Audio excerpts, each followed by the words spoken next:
नमस्कार जोहार साथियों, झार पाठशाला के खोरठा क्लासेस में आप सबका स्वागत है। दोस्तों, आज के इस सेशन में हम लोग सुहान लागे सीरीज से अगला जो कविता पढ़ रखा था हमने, मिली के रैयारे, उसका एमसीक्यू देखेंगे, क्योंकि कल के सेशन में मैं आपको इसका एमसीक्यू दे नहीं पाया था, तो आज इसको दे देता हूं। तो क्या आप सब तैयार हैं?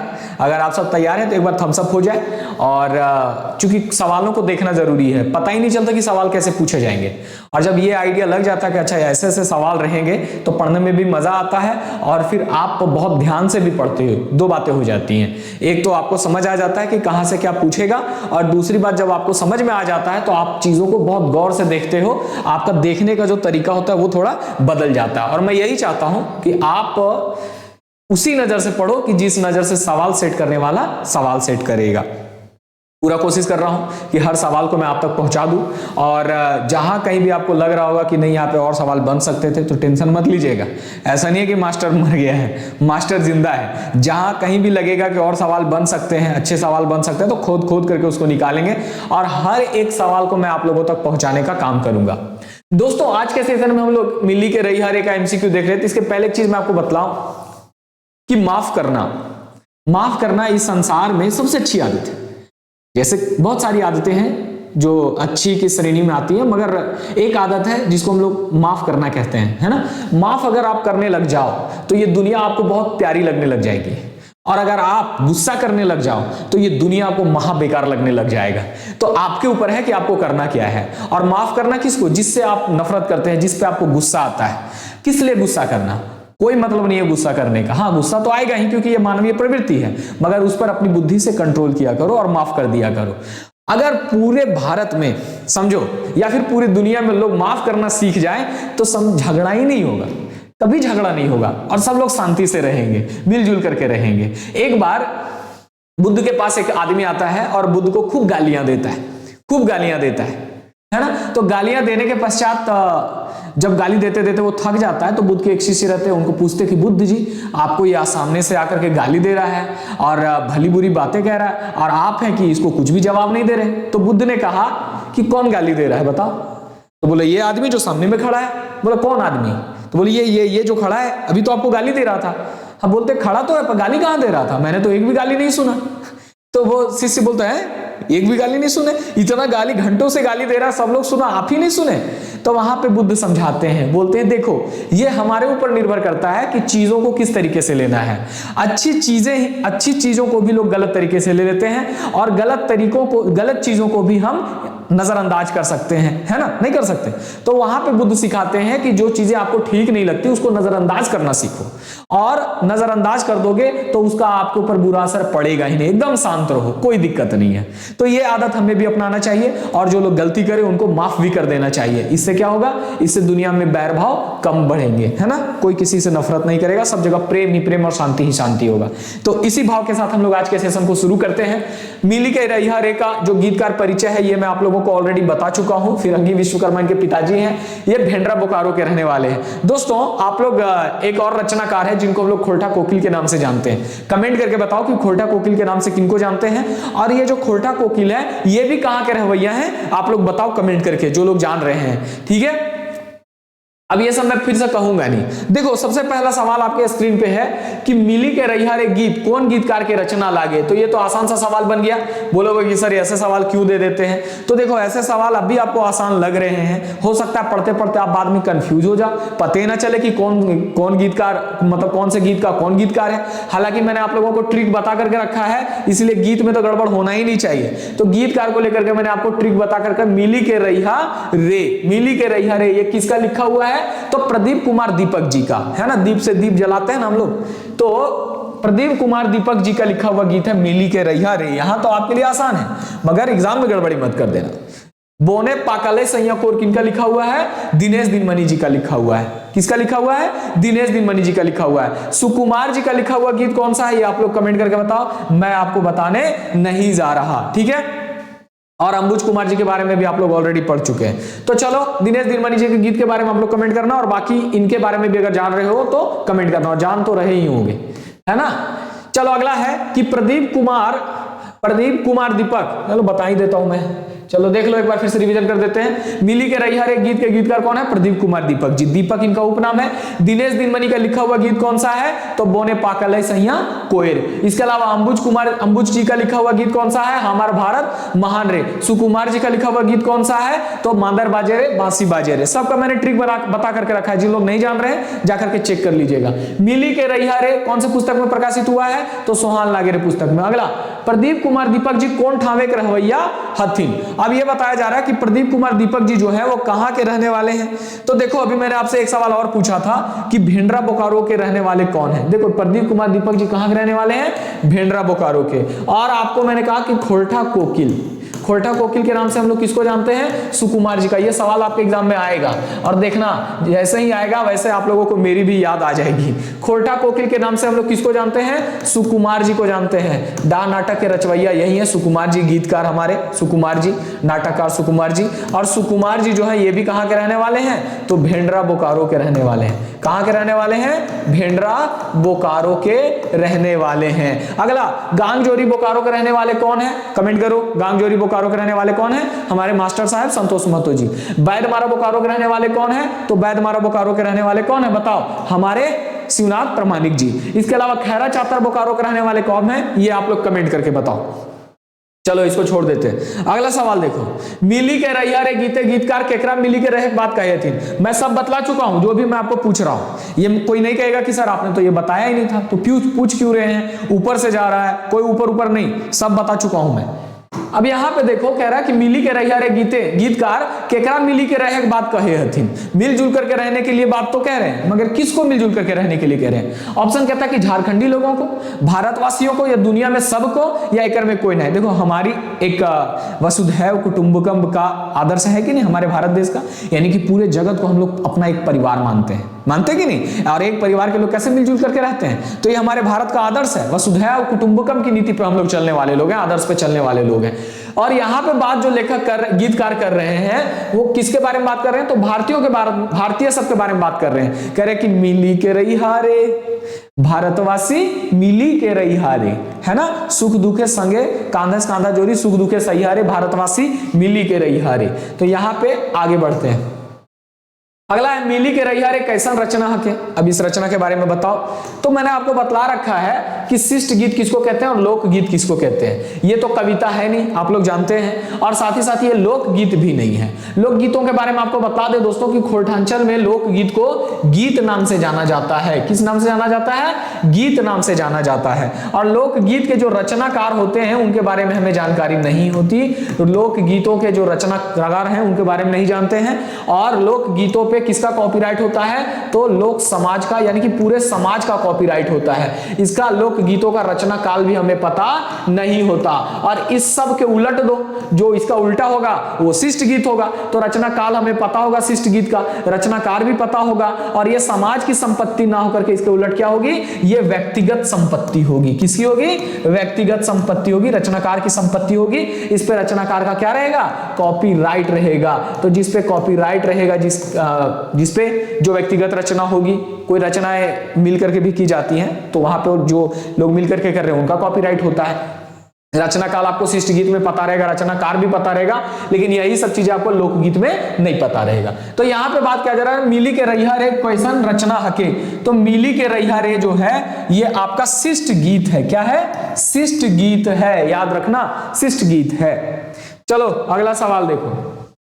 अगला सवाल है कांधा जोरी सुख दुख मिली के सहियारे पातक की भाव है। आखिर इस लाइन का भाव क्या है कि कांधा जोरी सुख दुख मिली के सहियारे, कांधे से कांधे मिला करके जो भी सुख हो दुख हो वो क्या करना है? मिल करके सहना है। आखिर इसका भाव क्या है बताओ। तो सुखे दुखे साथ रहे, एक दूसर के काम भर रिश्ता रखे, भारत देश से ख्याल रखे, या एक में कोई ना है। आजकल झगड़ता है ना, बोलता है तू भाड़ में जाओ, तो से हमारा कोई लेना देना नहीं है। और अक्सर देखिएगा लोगों के भीतर ये वायरस घुसा हुआ है, उन लोगों की उससे हमको कोई लेना देना नहीं है, वो भाड़ में जाए। है ना मतलब वो बर्बाद हो जाए, वो भाड़ में चला जाए, हमको उससे कोई लेना देना नहीं है, ये मानसिकता रखते हैं। जबकि ये मानसिकता एकदम गलत है। कहते हैं सुकरात कि अगर लोग आंख के बदले आंख मांगने लग जाए तो एक दिन ये सारी की सारी दुनिया ही अंधी हो जाएगी। अगर सब लोग ऐसी ही बातें करने लग जाए कि मुझे तुमसे कोई मतलब नहीं, मुझे तुमसे कोई मतलब नहीं, तो फिर किसको किससे मतलब रहेगा बताओ? सब लोग अकेले पड़ जाएंगे। और यही जो मनोवृत्ति है ये लोगों को भीड़ में भी अकेला कर रखा है। दोस्तों देखो, एक होता है IQ, होता है ना इंटेलिजेंट क्वोशेंट, जो आपकी बुद्धि को बताता है कि आप कितने तेज हैं। इसी प्रकार से एक होता है SQ, सोशल क्वोशेंट, वो ये दिखाता है कि आप लोगों से कितना मिलजुल करके रहते हैं। और मैं आपसे कहूं, चाहे आप कितने भी तरक्की क्यों ना कर जाओ, चाहे आप कितने भी बुद्धिमान, धनवान, ज्ञानवान कुछ भी क्यों ना हो, सोशल ये SQ जरूर रखना। अगर नहीं है तो डेवलप करो, लोगों से मिलजुल करके रहो। कभी ये मत कहना कि तुम भाड़ में जाओ, नहीं। तुमसे अगर मुझसे अगर कोई गलती हुई है, अगर आपसे कोई गलती हुई हो तो माफी मांगना सीखो, रिश्ते को बचाना सीखो, क्योंकि रिश्ते रहेंगे तभी आपको खुशियां मिलती रहेंगी। रिश्ते ही खत्म तो आप खत्म हो जाओगे। यही बात तो यहाँ पे गीतकार भी कहते हैं कि चाहे सुख रहे चाहे दुख रहे, किसी भी अवस्था में एक दूसरे का साथ मत छोड़ना, मिलजुल करके रहना। भारतवासी सब मिल करके रहना, सुख दुख एकदम स्पष्ट करते हैं। सुख दुख में भी क्या करना है, सबको साथ रहने की सीख देते हैं। ये गीत बहुत अच्छा है, अगर इसको अच्छे नजर से पढ़ा जाए, देखा जाए तो। कल के सेशन में मैंने आप लोगों को बताया है, पूरी कोशिश की है कि अच्छे तरीके से ही समझाऊं, पर एक्चुअली में कल जो है मेरा तबियत ठीक नहीं था। आप लोगों को लग भी रहा होगा मेरा तबियत ठीक नहीं था, मगर फिर भी पूरा सर दर्द से परेशान थे। अगर फिर भी मैंने आप लोगों के लिए क्लास लिया, मन कर रहा था कि क्लास छोड़ दें, मगर क्या करें, पढ़ाना पड़ा। अब देखो यहाँ पे इसका मतलब आप लोग समझ गए हैं। आप लोग भी ये चीज सीखो कि किसी भी अवस्था में, अब जैसे आप पढ़ाई कर रहे हो तो पढ़ाई सिर्फ बंद कमरे में अकेले ही नहीं करो, हेल्प भी करना सीखो, लोगों की मदद करना भी सीखो। शेयर करना, शेयर ही केयर है, ठीक है। अगर आप दूसरों की मदद करोगे तो दूसरे आपकी भी मदद करेंगे। अगर आप दूसरों को सिखाने जाओगे तो सिखाते सिखाते आपको भी अपनी गलतियों का पता चलेगा और आप सुधार करोगे, और ये सुधार आपको एग्जाम में फायदा देता है। इसीलिए मिलजुल करके पढ़ो, शेयर के साथ शेयर वेयर भी किया करो। मेरे वीडियो शेयर करने की बात नहीं कह रहा मैं, अपने नोट्स वोट्स या जो आप पढ़ते हो उस ज्ञान को शेयर करो, जो सीखते हो उस ज्ञान को अपने तक कभी सीमित मत रखो, शेयर भी किया करो। सूखे दुखे साथ रहने की बात कहा गया है इसमें, यही भाव है। मिली के रहिया गीत एक लस्तंगा है। अब इस गीत का क्या संबंध है बताओ? लस्तंगा का मतलब संबंध होता है। अब ऑप्शन के हिसाब से हमको देखना पड़ेगा कि आखिर इस गीत का संबंध क्या कह रहा है, ऑप्शन में किसके साथ संबंध की बात कर रहा है। तो पूछता है कि इस गीत का लस्तंगा है मतलब किसके साथ संबंध है। आप लोग एक बार कमेंट करो, तब तक मैं देखूं सब कुछ ठीक ठाक तो है, उसके बाद मैं आगे बतलाता हूं, है ना। तो देखो दोस्तों, मिली के रहिया गीत एक लस्तंगा संबंध है, यानी कि किससे संबंध है, सवाल पे थोड़ा गौर करना, क्योंकि कहीं कहीं बीच में नहीं घुसा देता है, और ये नहीं जो है वो आपकी जिंदगी में नहीं लगा देगा, फिर पता चला रिजल्ट बस गड़बड़ा रहे हैं। नहीं, ऐसा नहीं करना है। तो यहाँ पे क्या होगा, इसका मिली के रहिया गीत एक लस्तंगा केकर से है, तो प्रदीप कुमार दीपक जी तो इसके गीतकार ही हैं भाई, हमारे भेंडरा बोकारो के रहने वाले। दिनेश कुमार दिनमणि जी हमारा बाराडी बोकारो के रहने वाले, ये भी इसके संपादक हैं। शेखर शारदेंदु जी जो हैं ये इसके संकलन करता है। तो तीनों के साथ तो इसका संबंध है। तो ये तो एकदम आसान सा क्वेश्चन हो गया आपके लिए, इसका ऑप्शन नंबर डी हो जाएगा। क्या हो जाएगा? डी हो जाएगा। अगले सवाल की तरफ चलते हैं कि मिली के रहिया गीते गीतकार एक उपनाम लागे। तो बार बार देखो यहाँ पे उपनाम आ रहा है, और यहाँ पे घुमा के थोड़ा सा पूछा है कि मिली के रहिया गीते, ये गीत है और इस गीत के जो गीतकार हैं उनका उपनाम क्या है। ज्यादा नहीं पूछ रहा है, सिर्फ उपनाम पूछ रहा है। तो देखो यहाँ पे 4 उपनाम दिए हुए हैं। अब हम लोग 4 नहीं 3 उपनाम दिए हुए हैं, चौथा में एक में कोई नहीं लिखा हुआ है। तो आइए पोस्टमार्टम कर लेते हैं तीनों का। तो सब्यसाची किसका उपनाम है दोस्तों, कमेंट करते चलना। ये डॉक्टर B.N. ओहदार का है। और B.N. ओहदार का पूरा नाम क्या है? B.N. ओहदार का पूरा नाम है भोगनाथ ओहदार। और भोगनाथ ओहदार जी कहाँ के रहने वाले हैं? तो भोगनाथ ओहदार जी जो है वो चेटर रामगढ़ के रहने वाले हैं। कहाँ के रहने वाले हैं? चेटर रामगढ़ के रहने वाले हैं, है ना। इसके अलावा एक नाम आया दीनमणि। दीनमणि जी जो है, दीनमणि इनका उपनाम है। इनका अपना पूरा नाम क्या है? दिनेश कुमार महतो नाम है। दिनेश कुमार महतो, याद रखिएगा, दिनेश कुमार महतो, ठीक है, दिनेश कुमार महतो। और ये कहां के रहने वाले हैं? तो ये बाराडी गांव, जरीडी थाना, बोकारो के रहने वाले हैं। बाराडी बोकारो याद रखिएगा। अंबुज कुमार अंबुज इनके भाई हैं। हमार भारत महान रे आपने पढ़ा था। अगला नाम है प्रदीप कुमार दीपक। तो प्रदीप कुमार दीपक जी के बारे में भी आप लोग बहुत कुछ जानते हैं। सबसे पहले बताइए कि ये कहाँ के रहने वाले हैं? तो ये भेंडरा बोकारो के रहने वाले हैं। एकदम एड्रेसवा याद रखिएगा सबका, भेंडरा बोकारो के रहने वाले हैं। और ये देखो प्रदीप कुमार दीपक, दीपक किनका? दीपक उपनाम है। किसका उपनाम है? तो प्रदीप कुमार जी का, प्रदीप कुमार जी का उपनाम क्या है? दीपक है। याद रखिएगा, प्रदीप कुमार जी का उपनाम क्या है? दीपक है। क्लियर है? तो यहाँ पे यही तो पूछा कि मिली के रैया गीतकार का उपनाम क्या है? दीपक है। आप लोगों में से बहुत सारे लोग जल्दी जवाब दे दिए, मैं जानता हूं, पर फिर भी रिवीजन करते चलना। मेन उद्देश्य ये होता है कि आप लोगों को और भी फैक्ट्स मैं क्वेश्चन के साथ बता सकूं, और अगर आप जानते हो तो रिवीजन करवा सकूं। याद रखना, अगर आपने नहीं भी पढ़ा है तो भी इन सेशंस को आप लोग जरूर देखा करो, और इन सेशंस में मैं जो आपको बताता हूं उसको रिवीजन या नोट करते चलो। अगला देखो, अगला है कश्मीर एक माटी के की कहल गेल है। अब इसमें देखो कश्मीर की मिट्टी के बारे में बात किया है। कश्मीर एक मिट्टी माखा मुड़े माखा चंदन रकम। तो इसमें बात किया गया कि कश्मीर की मिट्टी को अपने माथे पे चंदन की तरह लगाओ। किसकी तरह? चंदन की तरह लगाने की बात की गई है। तो यहाँ पे कश्मीर एक माटी के की कहल गेल है? चंदन कहल गेल है। चंदन की तरह, चंदन रकम मतलब चंदन की तरह बतलाया गया है। याद रखिएगा। अगला, मानभूमि माटी तरे हीरा मोती मानिक फरे तावो हियक लोग पेटे जलाई मोरे। नहीं, मानभूमि माटी तरे। अब ये जो मैंने आपको बताया ये किनके कविता का अंश है, ये आप लोग कमेंट करके बताओ। मानभूमि माटी तरे हीरा मोती मानिक फरे। अगला, भीनू फिनू लुगा फाटा भीनू भीनू भाषा बोली दिवाली गुरु परब ईद हो गया। यहाँ ईद को ईंट लिखा गया गलती से दोस्तों, ईद हो गया यहाँ पे। ठीक है, तो भीनू भीनू लुगा फाटा भीनू भीनू भाषा बोली दिवाली गुरु परब ईद क्रिसमस फगुआ होली ई पाता की भाव है। इन पंक्तियों का आखिर भाव क्या है? क्या कहना चाह रहा है? इन पंक्तियों के माध्यम से आखिर गीतकार क्या कहना चाहते हैं कि भीनू भीनू लुगा फाटा, कपड़ा लाता पहनावा ओढ़ावा एकदम अलग अलग है। इसके अलावा भीनू भीनू भाषा बोली भी एकदम अलग अलग है। तो दिवाली गुरु परब ईद क्रिसमस फगुआ होली, ये सब बतलाने का क्या मतलब है? ये सब बतलाने का मतलब है दोस्तों कि हमारा देश जो है ये विविधता से भरा हुआ है। हमारे यहाँ सांस्कृतिक विविधता भी है ना। हम लोग अलग अलग पर्व त्योहार मनाते हैं, अलग अलग प्रकार के खाना पीना खाते हैं, अलग अलग प्रकार के कपड़े पहनते हैं, अलग अलग प्रकार की भाषा बोली बोलते हैं। तो ये सब क्या है? और फिर भी हम लोग सब कोई मिलजुल करके एक जगह एक देश में रहते हैं। हमारी पहचान भारत से है, हमारी पहचान हिंदुस्तान से है। तो इसमें क्या बताया गया है? इसमें हमारे देश की विविधता को बतलाया गया। क्या बतलाया गया है? हमारे देश की विविधता को बताया गया है, और इस विविधता को बचाने की भी बात कहते हैं। याद रखिएगा। अगला सवाल हम लोग देखते हैं, तो यहां क्लियर है। अगला सवाल है, देखो इसी तरह का सवाल आएगा। रक्तक नदी डेंगी के आजादी चेहरे पावे की भावे। अब इस गीत में देखो एक जगह बात किया गया है कि हम लोगों ने क्या किया? आजादी का जो चिड़िया पाया है वो कैसे पाया?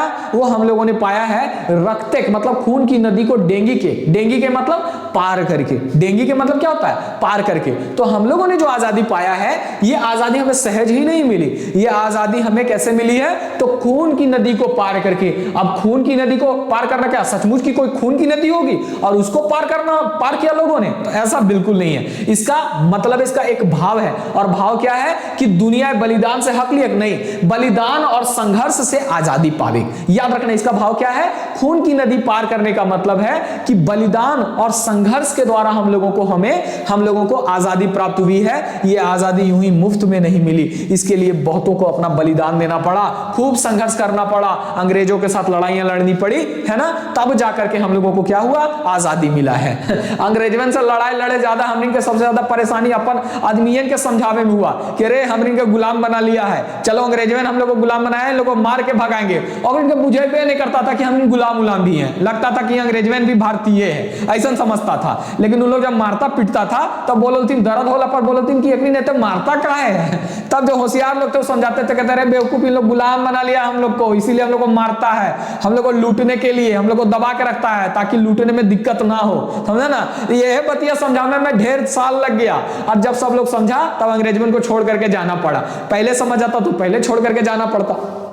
हिया के आदमी को कुछ न बुझाता है, बस भार थारी ओकरिन के खाए ले चाहिए और दूसर कुछ ना है। आराम से एकरिन के बस एक के टेंशन है कि कैसे बेस लड़की दन बियाह आवे, और लड़कियन के टेंशन है कि कहीं हमार बाप खराब लड़का दन हमार बियाह न कर दे, गलत घर में बियाह न कर दे, नहीं बस यह टेंशन है। और आर का टेंशन है कि के कने गलो केकर कहाँ चक्कर चल रहा, बस ये नहीं देखेगा कि कैसे आगे बढ़े, कहाँ तरक्की करे, दिन भर फिर रील में लगल रहना है, पार करते रहना है। तो यह है भारतवासी सबके कनेक्शन है। और अभी तो टिकटॉक यूट्यूब शॉर्ट्स आइए गलो सब नाचत रोथिन धर के, और एक से एक वीडियो बने तो।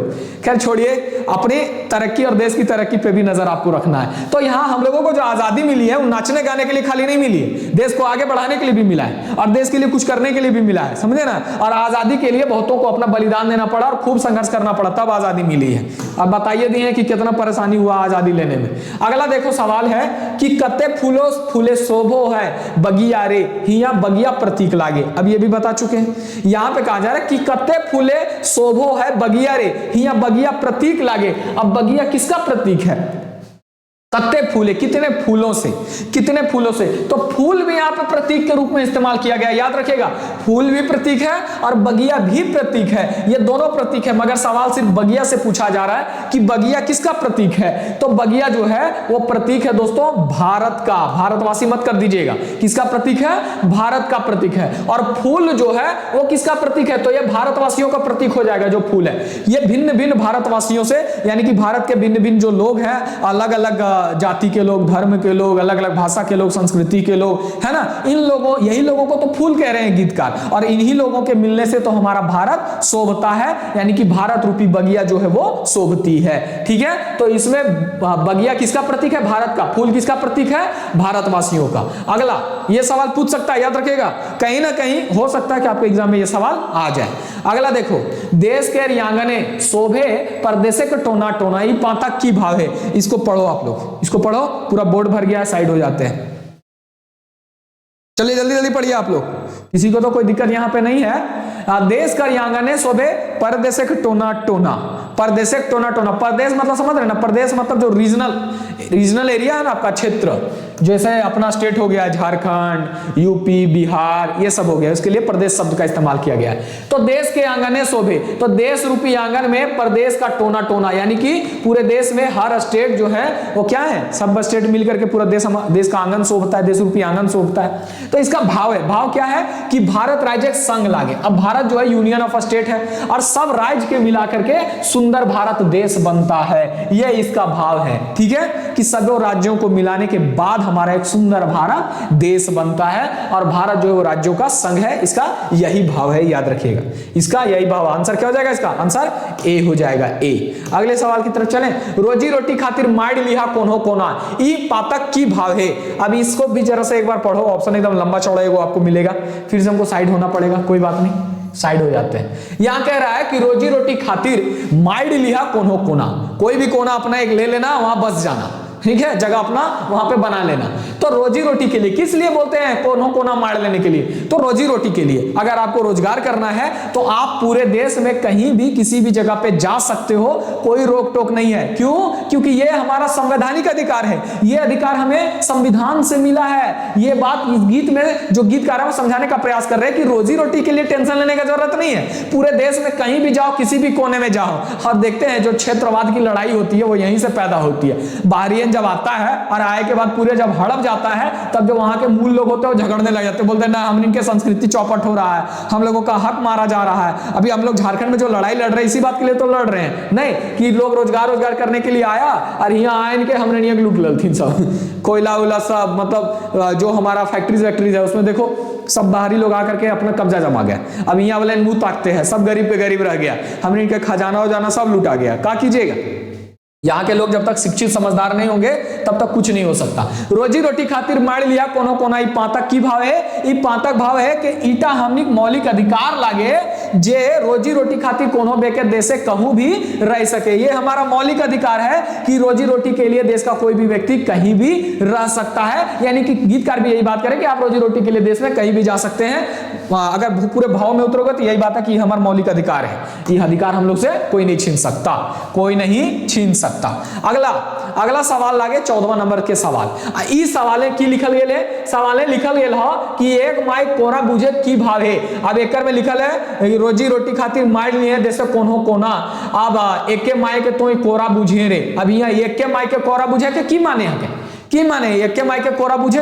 एक माँ की गोद समझने का क्या मतलब है? मतलब है माँ सभी ने, माँ है भी, सबकी माँ जो है वो माँ ही होती है। भारत देश की एक बुझे या माई के कोरा बुझे या कोई नहीं। तो देखो यहाँ पे कहा जा रहा है कि एक के माई के कोरा बुझे रे, मतलब एक देश का ही अंश समझना, चाहे आप पूरे देश के किसी भी कोने में रहो, उस हिस्से को भारत का ही हिस्सा समझना, उस हिस्से को भी भारत ही समझना। तो क्या बोला जा रहा है यहाँ पे? बोला जा रहा है कि भारत देश को एक समझना, अलग मत समझना। अगर किसी जगह पे जाते हो तो ये साउथ, ये नॉर्थ, ये ईस्ट या वेस्ट, कुछ नहीं, सब भारत है। सब क्या है? भारत है। चाहे बात कश्मीर की हो, चाहे बात कन्याकुमारी की हो, चाहे बात बंगाल की हो, चाहे झारखंड की हो, ये सब के सब क्या है? भारत है। और यही बात तो गीतकार भी कहते हैं कि पूरे किसी भी कोने में जाओ, किसी भी हिस्से में रहो, रोजी रोजगार के लिए भले से, चाहे किसी और उद्देश्य के लिए, उसको भी क्या पूछना? भारत देश ही समझना, कुछ अलग मत समझना। ऐसा ना लगे कि कौन दुनिया में आ गई है हम, अरे बाप रे कौन दुनिया में आ गई, इधर नहीं करना है। इंडिया, क्या करना है? इंडिया, वी इंडियंस एंड इतने बोल बो और ये हमारा देश भारत। तो गीते चेरई प्रतीक लागे। अब लो भाई, यहां खूब प्रतीक के रूप में इस्तेमाल किया गया है। तो गीत में चेरई, चिड़िया को प्रतीक बतलाया गया। भाई बतलाया तो नहीं गया है, मतलब चिड़िया को इस्तेमाल किया गया है प्रतीक के रूप में। और किस बात का प्रतीक के रूप में इस्तेमाल किया गया है? बतलाओ। विविधता के लिए, आजादी के लिए, अमीरी या गरीबी के लिए, किस बात के लिए प्रतीक के रूप में इस्तेमाल किया गया है? बतलाओ, जल्दी से कमेंट करके बतलाओ। तो दोस्तों इस गीत में चेरई मतलब चिड़िया को बतलाया गया है आजादी की चिड़िया, आजादी के चेहरे के बचाई के रखियारे, मतलब आजादी को बचा करके रखने की बात कह रहे हैं। ये चेहरे के बचाई के रखियारे मतलब आजादी को बचा करके रखना है, समझ रहे हैं ना? तो चेहरे शब्द जो है वो प्रतीक है किसका? आजादी का। समझ रहे हैं? बहुत लोग नहीं समझ रहे होंगे, अब बहुत लोग बहुत आराम से समझ रहे होंगे। यो बात है, हमारे साथ सभी लोग जुड़े हैं, जो कम भी समझता है, जो बहुत अच्छे से भी समझता है, ठीक है। तो लेकिन एक बात कहते हैं, सब लोग कमेंट जरूर किया करो, टप टप टप मतलब टिप टिप टिप एकदम टिपते रहे खो, ठीक है। अगला, मिली के रैया गीते गीतकार, अभी सवाल वक्त नहीं सुन, देखिए आप लोग पढ़िए। कहता है कि मिली के रैया गीते गीतकार की कह रहा हथिन। अब इस गीत में गीतकार जो है वो क्या कह रहे हैं? क्या कह रहे हैं इस गीत में? पूरे गीत को आपने देखा, मिली के रैया रे, मिली के रैया रे। हाँ भाई ठीक है, मिलजुल करके रहेंगे, कोई दिक्कत नहीं है, कोई आपत्ति नहीं है, मगर ये तो बताओ कि इस गीत में, पूरे गीत की बात की जा रही है, गीतकार क्या कह रहे हैं? कि कह रहा हथिन, क्या कह रहे हैं बताओ। तो आजादी के बचाए राखे ले। हाँ भाई, एक जगह तो बोलते हैं कि भले से देश के किसी भी कोने में जाओ, लेकिन मतलब क्या करना है?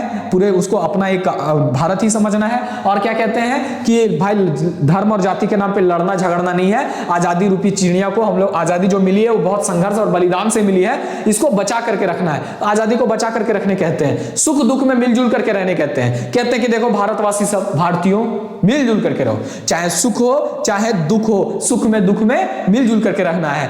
हमको बार बार सुख दुख शब्दों के साथ उलग गनवा याद आ जा रहा है, आशिकी 2 वाला गनवा नहीं, चाहे सुख हो चाहे दुख हो, अगर आगे भुला गलियो। मिली के रैया गीते गीतकार की कह रहा लथिन, तो ए नंबर भी कह रहे हैं, बी नंबर भी कह रहे हैं, सुख दुख में मिलजुल करके रहने कह रहे हैं, धर्म जाति के नाम में नाय लड़े ले कहथिन। एकदम सही बात है भाई, सही बात, एकदम गलत बात है। जो भी आपको धर्म और जाति के नाम पे लड़वा रहा है ना, जो भी आपके सामने आकर के जाति के उत्थान की बात करेगा, धर्म के उत्थान की बात करेगा, वो समझना कि अपना हित साधने के लिए आ रहा है। ये लोग क्या करते हैं ना, धर्म के नाम पे, जाति के नाम पे लोगों को संगठित करना स्टार्ट कर देते हैं। और मालूम है संगठन में शक्ति होता है, और संगठन को अगर गलत उद्देश्य के लिए संगठित कर लिया जाए तो फिर वो संगठन क्या करता है? विनाश करने का काम करता है। इसीलिए दोस्तों कभी भी धर्म और जाति के नाम पर किसी के बहकावे में ना आया करो, और जब भी बात झगड़े की हो तो झगड़ा तो एकदम नहीं करना है, क्योंकि हमारे पास बुद्धि तो है, हम चीजों को बोल करके हम लोग तो आराम से अपने भाव को कन्वे कर सकते हैं ना, दूसरे तक पहुंचा सकते हैं। तो झगड़ना क्यों है? नहीं झगड़ो, है ना, नहीं झगड़ो, हमेशा क्या करना है? मिलजुल करके रहना। यही बात गीतकार भी कहते हैं कि चाहे बात धर्म की हो चाहे जाति की हो, झगड़ा मत करना। इसके अलावा और भी कई मुद्दे हो सकते हैं, क्षेत्रवाद का मुद्दा हो सकता है, आपका रंग का मुद्दा हो सकता है, बहुत सारे मुद्दे हो सकते हैं, मगर किसी भी आधार पे कभी झगड़ा नहीं करना चाहिए। हम लोग गौतम गांधी के देश में रहते हैं, हम लोगों को हिंसा नहीं करनी चाहिए, प्रेम से रहना चाहिए, है ना। हम लोगों को मिलजुल करके प्रेम से रहना चाहिए, क्योंकि प्रेम में ही सबसे अधिक ताकत किस में है? प्रेम में है। इस दुनिया को आप प्रेम के बल पे जीत सकते हैं। अगर ताकत के बल पे निकलोगे जीतने के लिए, ताकत के बल पे संबंध बनाने के लिए निकलोगे, तो वो हर संबंध क्षणिक होगा, है ना, हर संबंध टूट जाएगा। मगर प्रेम के बल पे बने संबंध जन्मों जन्मांतर तक रहते हैं। तो दोस्तों ये गीत से बनने वाले 16 महत्वपूर्ण सवालों को आपने देखा और ये गीत बेहद आसान है। बहुत सारे भाव से बनने वाले सवाल मैंने आप लोगों को ऑलरेडी बतला दिए और इस गीत में और तो मुझे नहीं लगता कि कुछ बचा है। अगर कुछ बचा भी होगा, अगर हमको लगेगा तो बाद में आपको पूरा फुल लेंथ टेस्ट वगैरह में मैं आपको दूंगा ही। अभी तो ये बस शुरुआत है, आगे आगे देखिए होता है क्या। दोस्तों आप लोगों को लग रहा होगा कि सेशन थोड़ा सा छोटा दे रहे हैं सर, और लंबा क्यों नहीं दे रहे हैं, तो देखो देंगे, टेंशन नहीं लेना है, देंगे, बहुत स्पीड में देंगे। इसके पीछे दो रीजन है, एक रीजन मैं आपको बता नहीं सकता, दूसरा रीजन मैं आपको बता दे रहा हूं क्योंकि आपके बुक पे मैं आपके लिए ही काम कर रहा हूं दोस्तों, और बुक पे काम कर रहा हूं और बुक में बेहद बेहतरीन तरीके से लाने का कोशिश कर रहा हूं। जो चीजें आपको कोई नहीं देंगे वो मैं कोशिश कर रहा हूं कि मेरे बुक में आपको मिल जाए, है ना। आपका जो सर्च है वो मेरे बुक पे आकर के खत्म हो, ये मेरी पूरी कोशिश होगी। और इस देखो मैं तो ऐसे 25 तारीख तक बुक आ जाने की पूरी संभावना है, मगर फिर भी 2-3 दिन आप उसमें एक्स्ट्रा लेकर के रख सकते हो, यानी कि इस महीने में आपको बुक मिल जाएगा, आपके हाथों में बुक होगा, आपके हाथों में बुक होगा। बिल्कुल परेशान ना हो, क्योंकि भाई जितना बोलते हैं ना कि धीरज रखोगे तो मीठे फल मिलेंगे, है ना, बोलते हैं ना, तो धीरज रखोगे तो मीठा फल मिलेगा। धीरज तो रखना ही होगा, क्योंकि जिन लोगों के बुक मार्केट में आ गए हैं, है ना, उन लोगों को पता नहीं कि कैसे इतना जल्दी उन लोगों ने लिख दिया, भगवान जाने। जितना कंटेंट दिया गया है उसको लिखने के लिए एक उचित समय की भी तो आवश्यकता है कि नहीं है। अब मान लो ब्याह जवानी में आदमी करे तबे ठीक ठाक है, अब क्या करे चेंगवे में ब्याह कर दे, बाल विवाह, तो कोई माने मतलब है, कोई मतलब नहीं है उसका, वो तो गलत है। तो वही बात है, हर चीज का अपना एक समय होता है और किसी भी काम को आप एक टाइम पे ही कर सकते हो। बहुत जल्दी अकबका जाने से ठीक चीज नहीं मिल सकता है ना, गड़बड़ मिल जाएगा, गड़बड़ हो जाएगा आप लोगों को, ठीक है। और मैं वो चीज नहीं चाहता, उससे अच्छा ना देना ही ठीक रहेगा। लेकिन बुक बन चुका है, आपको बता दें, और बहुत जल्द बुक आपके हाथों में आने वाला है। तो आप लोग कमेंट में ज्यादा मत कीजिए कब आएगा, बस अभी थोड़ा सा, आज 22 तारीख हो गया, 25 तारीख तक आप लोग थोड़ा सा वेट कीजिए, ठीक है। तो मिलते हैं फिर अगले सेशन में अगले टॉपिक के साथ। और दोस्तों आज ये सेशन मैं आप लोगों के साथ जिंदा दिख तो रहा हूं, पर वो जो YouTube वाला लाइव कहते हैं ना, वो लाइव नहीं हूं, ये प्रीमियर चल रहा है, रिकॉर्डेड क्लास है, क्योंकि काम की वजह से आज मैं आप लोगों के सामने लाइव नहीं आ पाया हूं। मगर बहुत जल्द आप लोगों के सामने संडे यानी कि कल आप लोगों के सामने लाइव रहूंगा फिर से। तो मेरे साथ बने रहने के लिए, अपना प्यार देने के लिए, और सेशन अच्छा लगे तो कमेंट जरूर किया करना, लाइक जरूर किया करना, और सेशंस को शेयर जरूर किया करना। फिर मिलेंगे अगले सेशन में। मेरे साथ बने रहने के लिए आप सबका बहुत बहुत धन्यवाद, दिल से धन्यवाद। जय हिंद, जय झारखंड।